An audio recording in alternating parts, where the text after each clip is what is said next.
ส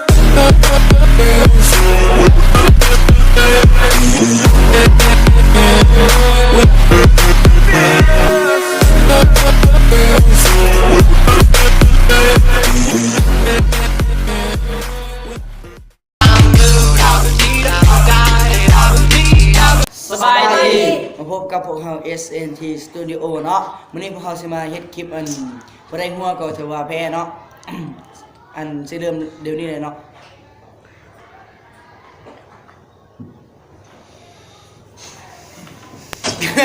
ก็เรื่องอะไรนี่อันทางนัดก็ได้ออกมาเนาะเริ่มก่อนเนาะ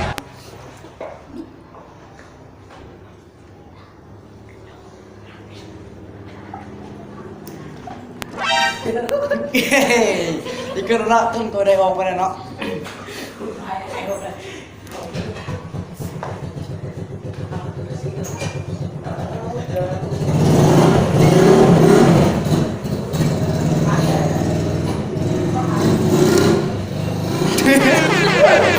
อันนักไอ้ลอกก็ได้ออกไปแล้วเนาะ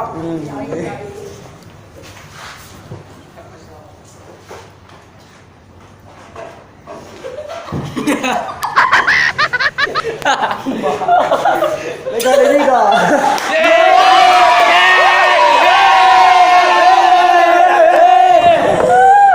นี่ก็อันทางนัดนี่เนาะได้ออกก่อนมือเนาะบนที่บ่ได้อันพวกเฮาสิมาอันทำโทษให้เราเนาะเอาแล้วเนาะสิมาเฮ็ดคลิปอันสำหรับคนที่แพ้เนาะสิมาลงโทษให้เต้นเพลงการจวงการบำรับเลยเนาะติดตามเลยเนาะ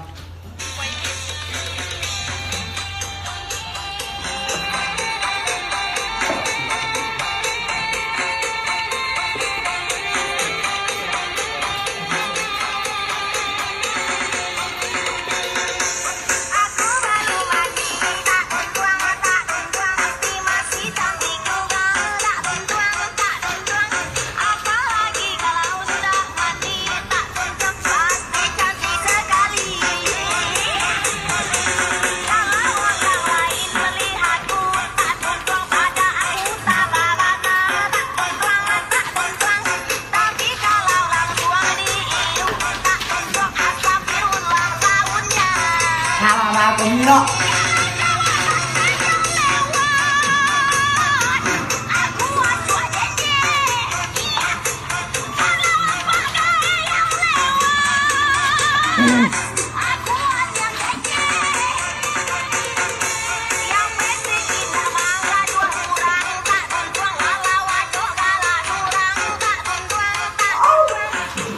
อาจารย์เอาพวกบ้าไป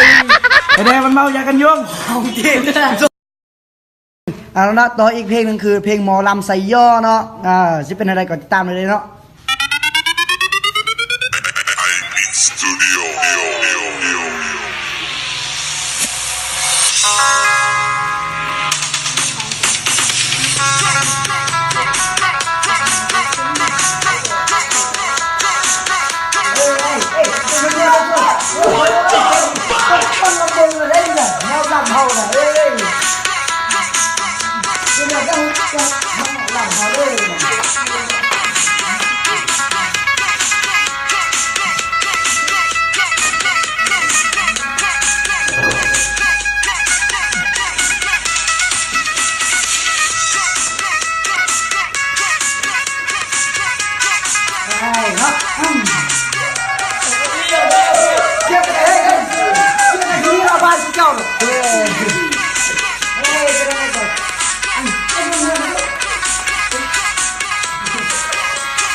ที่พักเป็นอะไรก็ฝากติดตามเลยเนาะอันทางเพจของพวกเราเนาะ SNT Studio เนาะวันนี้ก็หมดเพียงเท่านี้แล้วขอบใจเนาะ